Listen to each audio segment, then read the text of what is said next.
Riset KPU Sulsel, banyak mahasiswa jadi bagian money politics. Di tengah Pilkada serentak 2024 kali ini, Komisi Pemilihan Umum, KPU, Sulawesi Selatan, Sulsel, selalu mendapatkan tantangan. Seperti halnya dalam riset KPU Sulsel, mereka mendapati beberapa mahasiswa terlibat dalam politik uang. Mereka mengimbau agar masyarakat maupun mahasiswa agar menghindari money politics atau politik uang. Komisioner KPU Sulsel, Hasrudin Husai mengatakan saat ini lebih banyak mahasiswa ingin menjadi bagian dari tim sukses pasangan calon, paslon, daripada menjadi anggota KPPS.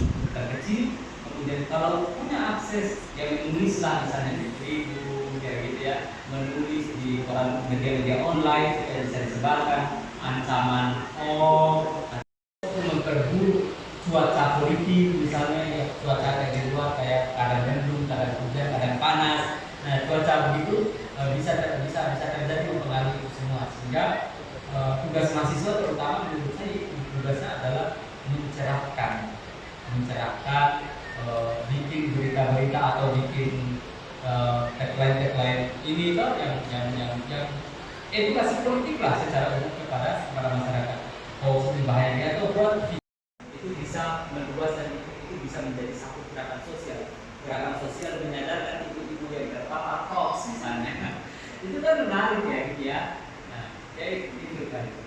Memang kalau menghadapi ibu-ibu ini agak tricky sedikit ya, karena kalau kita kasih tahu nanti dibilang melawan orang tua lah, apalah dan lain sebagainya. Kalau saya sih untuk menggambar macet di rumah, saya kasih data pembanding yang membantah hal tersebut, itu biasanya juga afdol untuk Iya.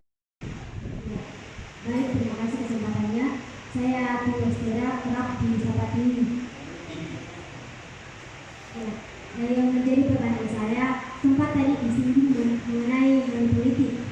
Nah, yang saya lihat, yang menjadi pertanyaan saya, apakah ada pasal yang mengatur tentang politik dan bagaimana seharusnya pemerintah mengatasi atau menghadapi hal ini supaya tidak sekiranya terjadi dalam masyarakat. Terima kasih. Terima kasih Tiri. Mungkin Pak pasal terkait money politik sudah ada ya? Ada undang-undang, justru undang-undang pilkada. Download Tribun X sekarang, menghadirkan lokal menjadi Indonesia.